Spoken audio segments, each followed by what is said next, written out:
And then In your opening statement, you went off a lot with personal experience. Could you name other examples where raising children with religion was all in all a good thing?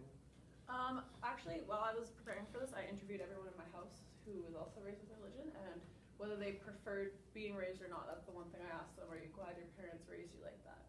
All of us have all strayed from what our parents had originally taught us, but that's because our parents also weren't forceful. And we all came to the same conclusion that we were glad we were educated with that kind of stuff. Can I go next? Sure. So I was going to say that a lot of the points you guys has presented didn't go with religion. It went with parents raising their children wrong. It went with parents being too strict. That's not religion, that's the parents. Okay. It's how you raise your kids.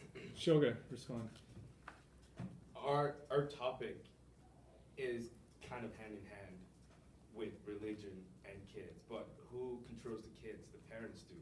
So who's giving them that religion to follow? It's the parents. So for us, we can't talk to kids because kids don't understand.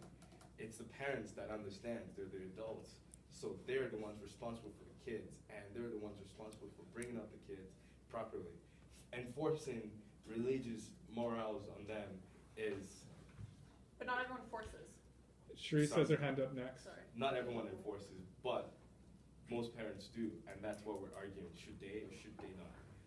And yeah. Okay, Shereese, go ahead. Okay, so for me, growing up, my mom was never like forceful to go to church and everything. She never like went to church herself, but my nana did, my grandpa did, like basically all my family did except for my mother. She made us decide whether we wanted to go to church or not.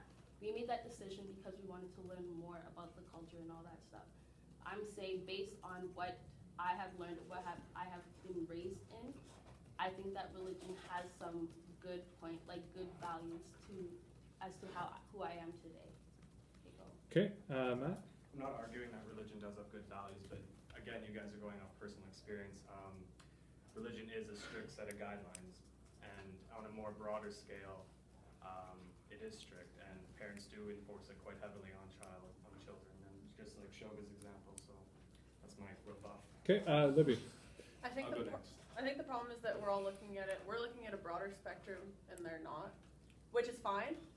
But also, I wanted to make the point that you guys said that the Bible is very fictitious and whatever. It is fictitious. But growing up, you read fairy tales that are fictitious, and it doesn't matter if they're religious or not. They all teach the same thing.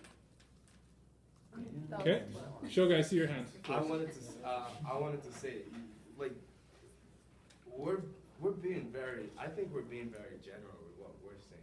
You guys are bringing your personal experience, and we're being broad. Yeah. You know, you're talking about your mom, not forcing you to go to church. I, on the other hand, I was beat out of bed to go to church every Sunday.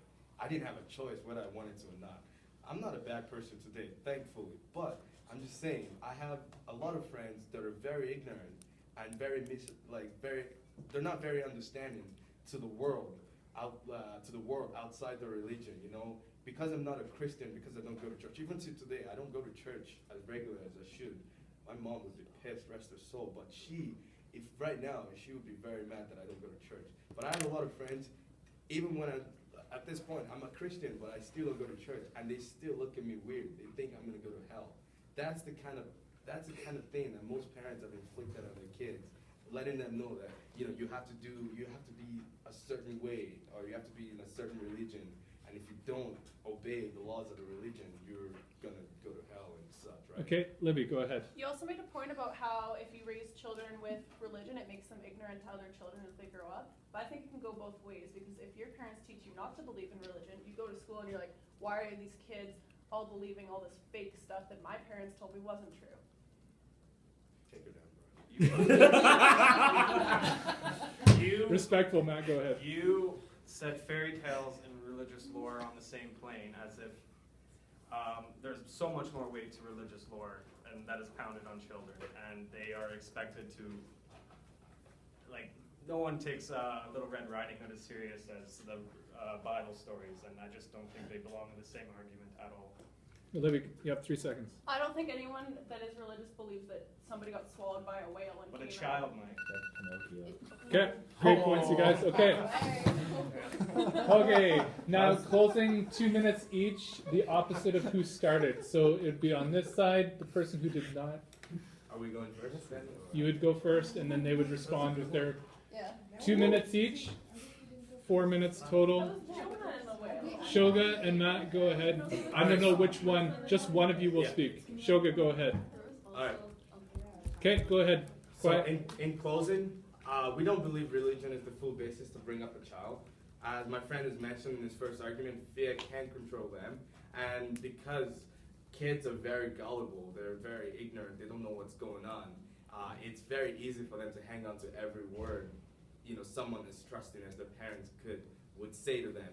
And that in turn can really shape them to be, people that are very underexposed to life as what it is. The truth is, religion is no longer the trustworthy morale that it has been for the last hundreds of years. And today, people use that religion to tamper with their children's lives. An example of that is the Jehovah's Witnesses, who don't allow their kids to any form of social life, media or social network, or even friends that are not Jehovah's Witnesses, right? They don't celebrate birthdays or any special holidays. That is unfair, inconsiderate to think. The kids grow up with a limited diversity, and the same kids grow up to be ignorant of what the world really is. They become one-track minded with the thought that everything is black and white.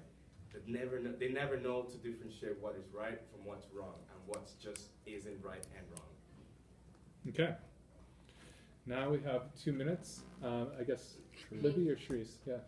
Shereese, go ahead. So I have like a quote from Gandhi to close. It says, "By religion, I do not mean formal religion or customary religion, but that religion which underlies all religions, which brings us face to face with our Maker. It is the permanent element in human nature which counts no cost too great in order to find full expression, and which leaves the soul utterly restless until it has found itself." So basically, with that, I believe that raising kids in religion can go both ways. They can grow up to believe everything as the law, whatever. They can grow up to believe that, or they can grow up to believe that it is all false. We're all gonna die. We're all just gonna rot in the earth and whatever. Giving kids the opportunity or the choice to decide for themselves whether they want to or not, I think that would help with the problems that we have in the world, most likely. Not including ISIS, they just went to the extreme, but more if we understood, I don't know, I've lost myself. Take breath. Huh? Take breath. You have 50 Still have seconds. 50 It's Still have a fine. minute. Go ahead. Fill the space. Basically, in closing argument, religion does have the power to bring the people together and to uplift them to change.